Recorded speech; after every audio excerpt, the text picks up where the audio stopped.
I've been sitting on the story for a while now. It happened back when I was in high school. I'm in my 30s now for context. Also, I'm gonna refrain from using my real name and all my friends' real names in the story. You can look up the place I'm about to describe online, and I don't know if we'd still get in trouble, so it's best to avoid real names just in case. In my hometown, there used to be an abandoned military base. From what I saw online, it was used primarily during the Cold War and World War II.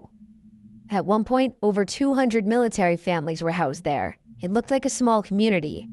I'm sure military bases all across the country have these small communities, but it still seemed weird to me. The village was abandoned in 1984, and it was just left that way until 2014, when it was finally torn down. I remember growing up as a kid, we would always hear ghost stories about the abandoned village. I had heard every type of story you can imagine. Everything from demonic cults gathering there to top-secret military experiments being performed deep underground. Anybody who lives in this area knows all about the abandoned village. It was almost like a lost piece of local lore. When I was in middle school, I remember my older brother coming into my room one night when I had my friends over, and he told me that they had been to the village. We didn't believe him. He described in detail what he saw. He looked genuinely scared, but I'm sure that was just part of him messing with us. He started telling us about the church and how the church had a secret door on the floor next to the altar. He told us that he could hear moans and screams coming from the church basement. After laying it on thick for a while, he finally had all of us believing him. His irrational story just added to the already mysterious lore of the abandoned village. For years, my friends and I would share stories about this place. We always said that once we were old enough to drive, we would investigate it ourselves. All through high school, we talked about exploring the village, but never went through with it. That was for two main reasons. One, we didn't really know the exact location of the village. We knew the area, but that wasn't enough to go on. We knew it was near the airport, but there's a lot of area around the airport that has no trespassing signs. And two, even though it was abandoned, it was still technically a military base. We had no idea what kind of trouble we'd be in if we got caught. On one cool spring night in our senior year of high school, one of my friends, Alex, came to us and told us that he knew where the entrance to the village was. We didn't believe him. He told us that someone he knew had been there and shared the location with him.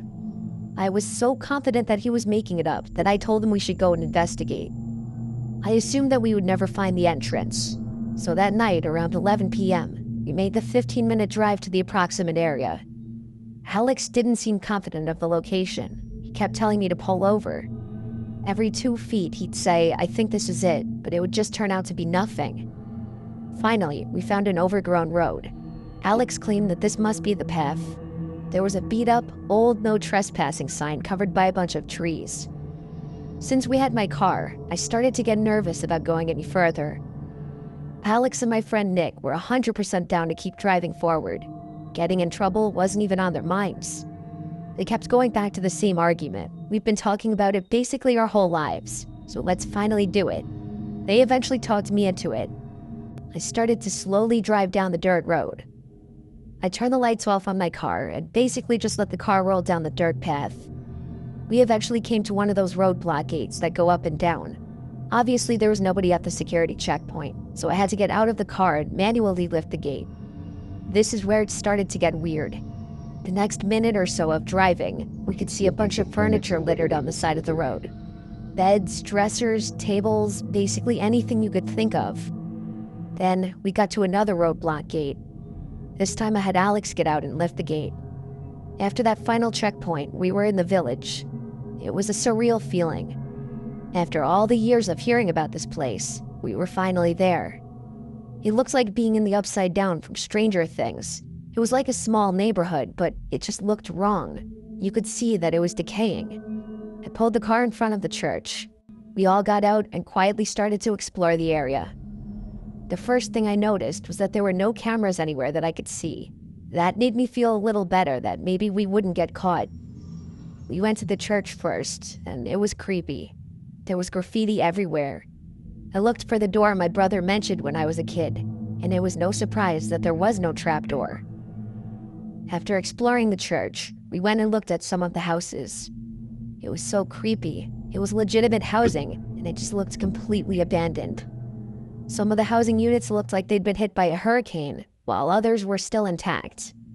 The housing that was intact was more creepy than the messed up units. Our friend Scott was with us, and the entire time he was freaking out. He kept claiming that someone was there. Scott was always afraid of something. We kept telling him that it was just because of the nature of what we were doing, that his imagination was probably playing tricks on him. While in one of the houses, we all stopped abruptly because there was an unnatural sound. What I mean is that it didn't sound like a typical noise a house makes. I asked my friends if they had heard it, and they all had.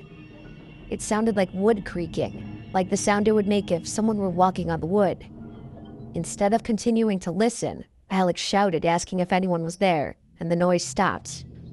We all stood in that house for a minute trying to talk about what we had just heard. I truly didn't know.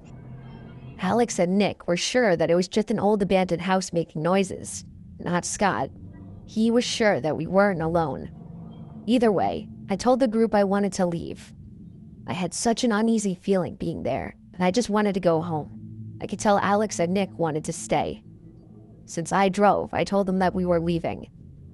While we were heading to the front door, Scott jumped back suddenly. He quietly pointed to one of the windows on the side of the house. 3 shadows can be seen moving on the outside of the house that was next door. We all became dead silent. Those were clearly the shadows of heads that were moving just outside the window. As quietly as I could, I stepped over to the window and looked outside. I could see the shadows move just out of sight into the backyard of the house we were inside.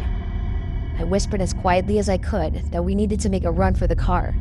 Everyone nodded. Without thinking, we all just sprinted right out the door and in the direction of my car. Once the car was in sight, Scott, who was in front of us, screamed at the top of his lungs. We all looked, and standing next to the back seat of my car was a tall woman with a disgusting old black dress on. She had the back door open. It looked like she was about to get into the vehicle because one leg was already halfway into the back seat. When she heard Scott scream, she let go of the door and ran inside the church. We continued running towards the car. When we got there, I looked in the back seat, and thankfully, nobody was back there. We got into the car and drove off as fast as we could. I remember going so fast that I lost control on the dirt and almost crashed the car. That night, we shared stories about who we think we encountered. The most obvious answer is that those people were likely homeless in some capacity and using this abandoned facility as a shelter. All of that makes sense, except for why that woman would be trying to get inside my vehicle. It's also terrifying when I think about that night because we walked around for quite a while and never saw anybody, or even a clue that somebody had been there. Not until right before we left. Even though Scott claimed that he heard something weird, I still think that was just his imagination at that time. Years later, I started telling my girlfriend the story. She said we should look it up and see if it's still there. That's when I realized that it had been torn down in 2014. It's wild that there's so much more information on it now. Growing up, we constantly tried looking stuff up about that place, and there was nothing. Because of that, it added more to the mysterious lore of the abandoned village.